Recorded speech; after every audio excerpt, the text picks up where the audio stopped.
Selamat bertemu semula para pelajar.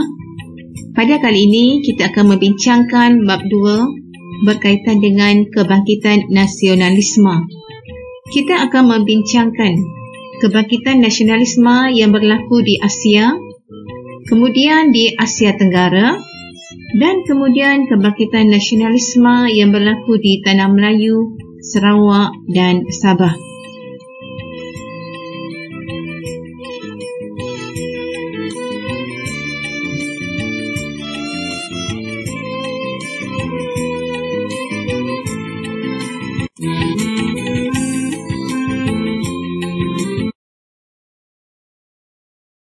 Sekarang kita masuk kepada unit 2.7 iaitu perkembangan dan perjuangan penyebaran nasionalisme. Okey para pelajar, kalau kita lihat perjuangan penyebaran nasionalisme ini dia terbahagi kepada 3 aspek. Okey. Jadi yang pertama adalah melalui perkembangan nasionalisme oleh golongan intelektual. Yang kedua, melalui penulisan oleh golongan guru, penulis dan wartawan. Dan yang ketiga, melalui kewujudan pertubuhan atau persatuan. Okey, kita lihat golongan intelektual. Golongan intelektual ini pula terbahagi kepada 3 golongan, iaitu golongan berpendidikan agama, golongan berpendidikan Melayu dan golongan yang mendapat pendidikan Inggeris. Penulisan pula adalah hasil karya yang ditulis melalui akhbar dan majalah Melayu, akhbar Cina dan India, serta hasil karya kreatif seperti majalah, novel, cerpen dan puisi. Manakala aktiviti persatuan pula adalah melalui pertubuhan seperti Kesatuan Melayu Singapura, Persaudaraan Sahabat Pena, Kesatuan Melayu Muda, Persatuan Cina dan Persatuan India. Kita akan bincangkannya para pelajar. Setiap satu ini bagaimana 3 aspek ini telah menyebarkan idea nasionalisme kepada rakyat. Bincangkan perkembangan setiap satu ini. Golongan intelektual berpendidikan agama digerakkan oleh kaum muda. Mereka mendapat inspirasi daripada gerakan Islah dan Pan-Islamisme. Antara tokoh utama adalah Syekh Muhammad Tahir Jalaluddin, Syed Syekh Al-Hadi dan Haji Muhammad Taha. Idea nasionalisme mereka berkembang dari madrasah yang dikendalikan oleh golongan kaum muda tersebut. Antara madrasah yang terkenal ialah Madrasah Al-Atas Johor, Madrasah Al-Khairiyah Al-Islamiyah di Kedah dan Ma'ahad Al-Ihya Al-Sharif di Perak. Golongan kaum muda berjuang untuk membuka minda orang Melayu, menyatukan orang Melayu serta membuka peluang pendidikan kepada golongan wanita.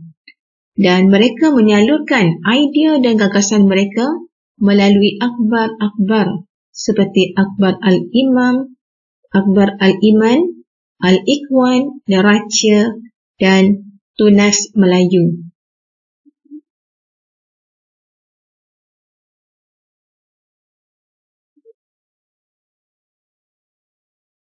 Golongan berpendidikan Melayu pula adalah mereka yang mendapat pendidikan dari Maktab Perguruan Sultan Idris atau MPSI. Mereka telah melahirkan, dari golongan mereka inilah lahirnya kesedaran nasionalisme dan ia digerakkan oleh tokoh-tokoh guru seperti Abdul Hadi Hassan, Abdul Hadi Abdul Manan, Harun Aminur Rashid dan O.T. Desek.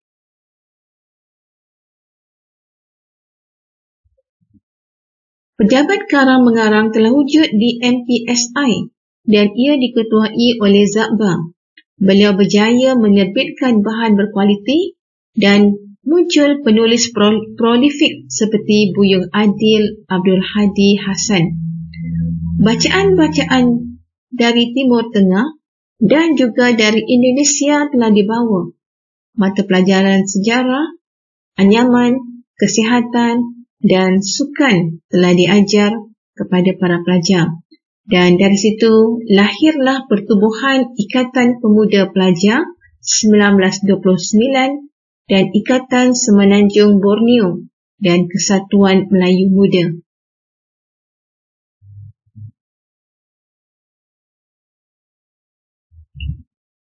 Golongan berpendidikan Inggeris pula mendapat pendidikan dari Maktab Melayu Kuala Kangsar atau MCKK yang ditubuhkan pada tahun 1905 untuk melahirkan guru Melayu.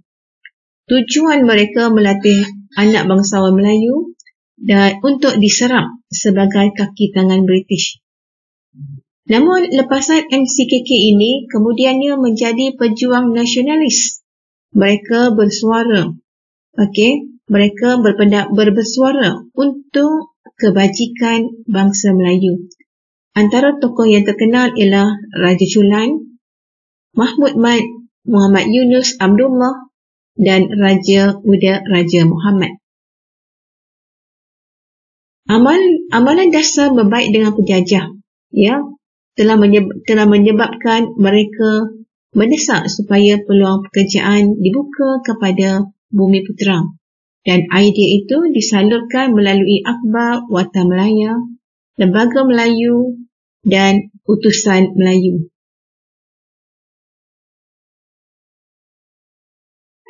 Nasionalisme juga digerakkan melalui penulisan oleh tokoh nasionalis melalui akhbar, majalah, novel, cerpen dan puisi. Kita lihat dahulu peranan akhbar dan majalah. Antara isu-isu yang dibincangkan oleh akhbar dan majalah adalah berkaitan dengan isu hak dan masa depan bangsa, polemik antara kaum muda dan kaum tua, serta isu pentadbiran ekonomi dan sosial.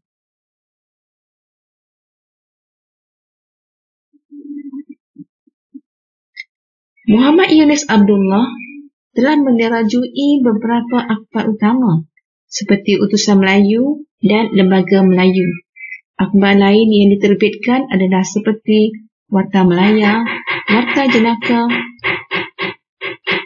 Fajar Sarawak, Majlis dan Majalah Guru. Pengarang seperti Muhammad Yusuf Ahmad atau dikenali juga sebagai Tok Kenali, Hon Jaafar, Rahim Kajai pula mengenengahkan isu-isu berkaitan dengan pendidikan dan politik. Begitu juga dengan akhbar seperti The Malay Mail dan The Malaya Tribune.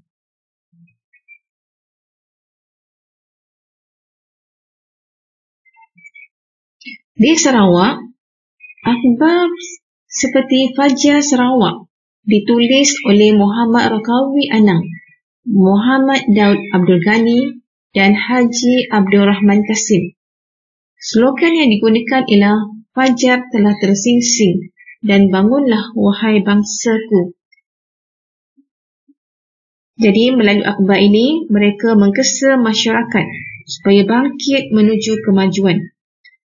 Di Sabah juga, isu-isu pendidikan, tanah bumi putera dan keuangan petani juga disuarakan melalui aktiviti Persatuan Sosio Budaya. Akhbar bagi masyarakat China dan India lebih menumpu kepada negara asal mereka. Contohnya akhbar bahasa Cina. Menggesa supaya masyarakat Cina mengekalkan identiti dan cinta kepada tanah besar seperti Lat Pau dan Modern Daily News. Pada tahun 1900, akhbar memaparkan pergolakan yang berlaku di China seperti Nanyang Sung Hui Pou dan Chong Chin Yit Pou, dan penulisan akhbar tersebut lebih bersifat anti-imperialisme. Pada tahun 1930-an, Nanyang Siang Pou telah menulis Kesatuan sekerja dan kebajikan kelas bawahan.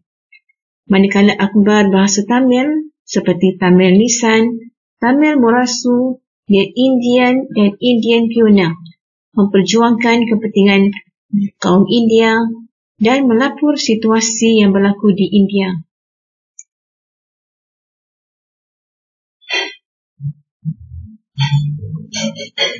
Kemunculan novel berjaya meniupkan nasionalisme dalam kalangan penduduk di negara kita. Semua karya ini bertemakan semangat cinta akan negara dan perjuangan membela nasib bangsa. Contohnya kita lihat novel Mari Kita Berjuang oleh Abdullah Siddiq, di mana novel ini mengajak masyarakat supaya memerdekakan diri dari aspek ekonomi. Okey, kita melihat antara muka hadapan novel tersebut. Dalam bidang cerpen pula, antara isu-isu yang dibincangkan adalah tema semangat berjuang, nasib bangsa dan cinta akan tanah air. Contohnya, kita dapat lihat daripada cerpen oleh Ishak Haji Muhammad dalam cerpennya yang bertajuk Rumah Besar Tiang Sebatang. Cerita Awang Putat oleh Abdul Rahim Kajai. Di sini kita bukannya orang dagang oleh Samsudin Saleh. Jadi di sebelah kiri ini kita lihat ini adalah himpunan cerpen-cerpen yang dibukukan dalam satu buku sahaja. Puisi pula adalah bertemakan cinta akan negara. Contohnya, puisi berkaitan dengan Angan-angan dengan Gurindam oleh Omar Mustafa, Sedarlah oleh Mahmud Effendi, Semenanjung oleh Harun Aminur Rashid dan Serunai Pujangga oleh Abdul Samad Ahmad.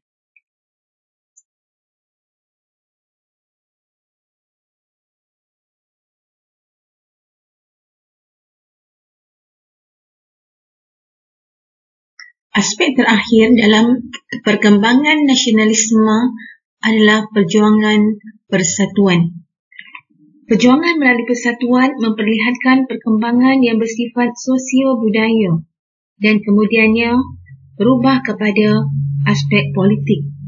Terdapat beberapa persatuan yang terlibat di dalam perjuangan tersebut. Antaranya ialah Kesatuan Melayu Singapura, Kesatuan Melayu Muda, Persaudaraan Sahabat Pena dan Persatuan Masyarakat Cina dan India. Kita mulakan dengan Kesatuan Melayu Singapura. Kesatuan ini ditubuhkan pada tahun 1926. Persatuan ini menggalakkan masyarakat Melayu supaya bergerak aktif dalam pentadbiran dan memperjuangkan kepentingan orang Melayu dalam politik dan pendidikan.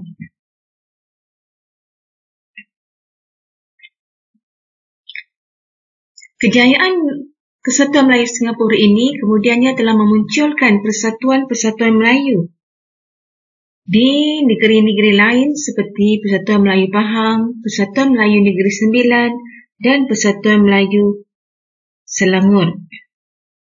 Jadi persatuan ini mereka bekerjasama dengan British dan meminta supaya lebih banyak peluang diberikan kepada orang Melayu dalam pentadbiran. Yang kedua ialah Persatuan Sahabat Pena atau singkatannya PASPAM, PASPAM, yang ditubuhkan pada tahun 1934, di mana persatuan ini menggalakkan ahli-ahlinya supaya bersatu dan bertukar-tukar pendapat.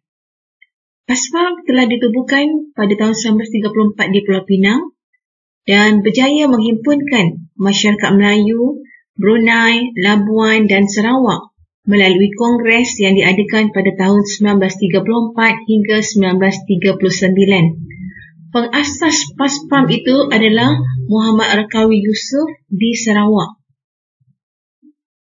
Dan cawangan di Sabah pula digerakkan oleh Muhammad Yaakob dan Muhammad Samsudin Osman serta Zakaria Gan.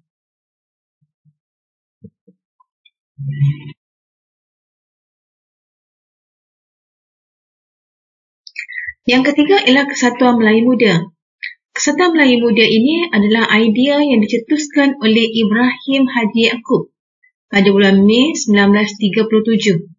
Ia kemudiannya didaftarkan secara rasmi pada tahun 1938. Kesatuan ini telah menerbitkan Akhbar Majlis bagi menentang British.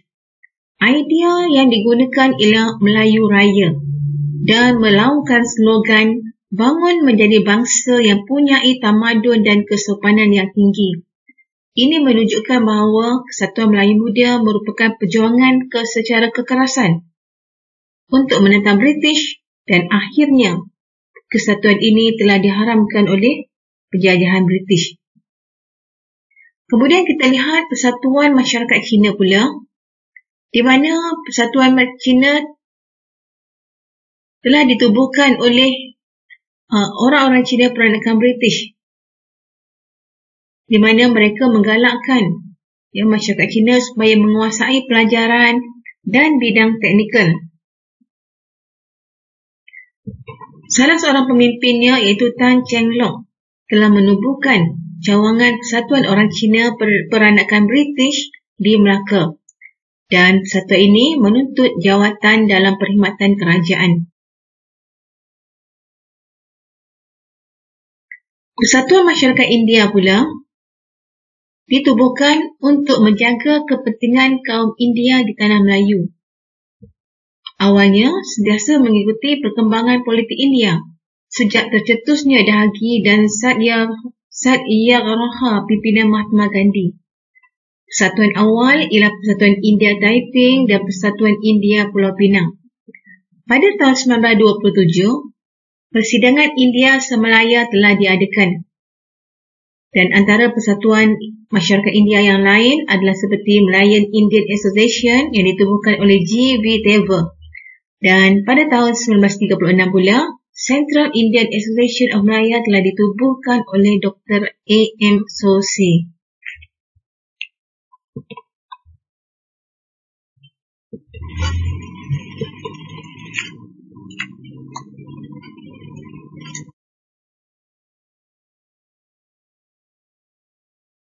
Perkembangan nasionalisme yang berlaku di negara kita telah meninggalkan kesan yang dapat dilihat dari aspek politik, ekonomi dan sosial.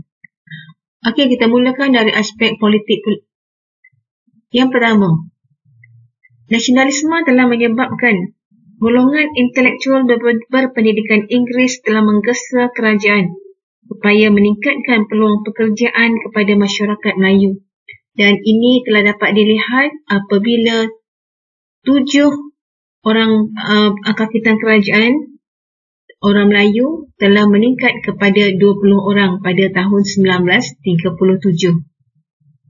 Jadi yang pertama ialah penyertaan orang Melayu dalam perkhidmatan kerajaan telah meningkat. Yang kedua, British telah memperkenalkan dasar desentralisasi, iaitu satu dasar untuk mengembalikan semula kuasa sultan dan negeri kesan daripada tuntutan yang dikemukakan oleh persatuan-persatuan negeri. Yang ketiga, nasionalisme yang berlaku di China telah mendorong golongan revolusi supaya memberikan perhatian terhadap pendidikan masyarakat Cina di negara kita. Ini telah membawa kepada pembukaan sekolah Cina yang menggunakan bahasa Mandarin sebagai bahasa pengantar. Yang keempat, masyarakat India pula yang lahir di Tanah Melayu cuba membentuk identiti mereka sendiri dengan imej the street-born people. Mereka mula mementingkan perpaduan dan melihat perkembangan politik yang berlaku di Tanah Melayu. Dan yang keenam, British melihat bahawa gerakan nasionalisme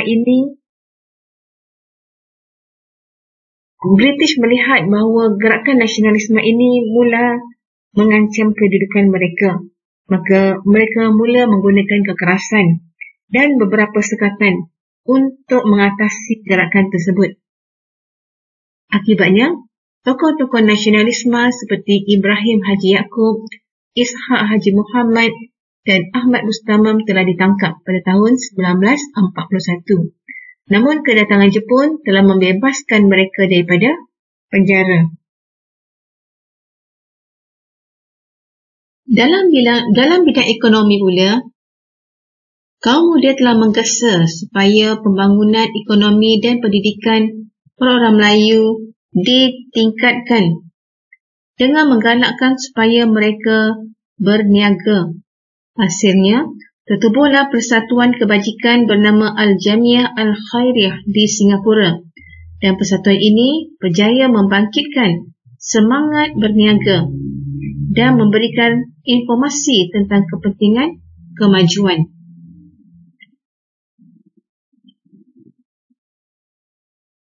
Aspek yang kedua ialah golongan nasionalis melihat bahawa untuk mendapatkan peluang pendidikan yang tinggi dan juga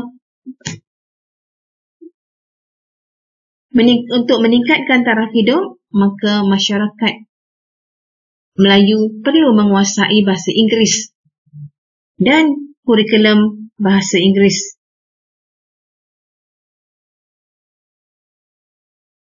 Yang ketiga, akhbar berbahasa Inggeris seperti The Millennial, The Malaya Tribune telah berusaha untuk mengumpulkan dana bagi membiayai pelajar-pelajar Melayu yang belajar di luar negara.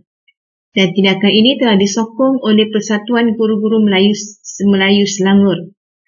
Pada masa itu, anak golongan istana dan golongan bangsawan melanjutkan pelajaran ke luar negara seperti Tunku Abdul Rahman, Tunku Yaakob dan Muhammad Zain Arifin. Mereka penting kerana mereka adalah pelapis bagi menggantikan pemerintahan British selepas negara mencapai kemerdekaan.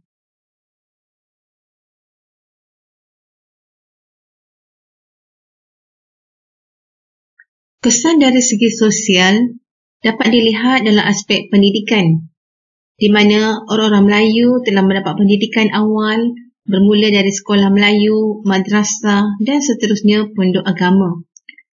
Lulusan Maktab Perguruan Sultan Idris atau SITC telah bertambah dari 58 orang pelajar pada tahun 1924 kepada 141 orang pada September 1940. Lulusan daripada maktab perguruan ini kemudiannya akan berkhidmat sebagai guru. Malah bilangan guru wanita juga bertambah dan semakin menyemarakkan semangat nasionalisme. Pada tahun 1930, Ibu Zin, seorang wanita yang terkenal dengan nasionalismenya, telah menerbitkan majalah Bulan Melayu. Beliau mengajak wanita supaya menimba ilmu pengetahuan dan majalah ini telah tersebar sehingga ke Indonesia. Masyarakat India dan Ceylon pula telah menubuhkan Malayan Rubber Estate Owner Association, di mana presidennya ialah E.E. Suraisingham, telah memperjuangkan hak pendidikan kaum masyarakat India, masyarakat Tamil di estate-estate. Tan Cheng Lock pula mewakili masyarakat Cina dalam Majlis Perundangan Negeri-Negeri Selat, dan beliau telah menuntut British supaya menyediakan peruntukan untuk dana pendidikan kaum Cina.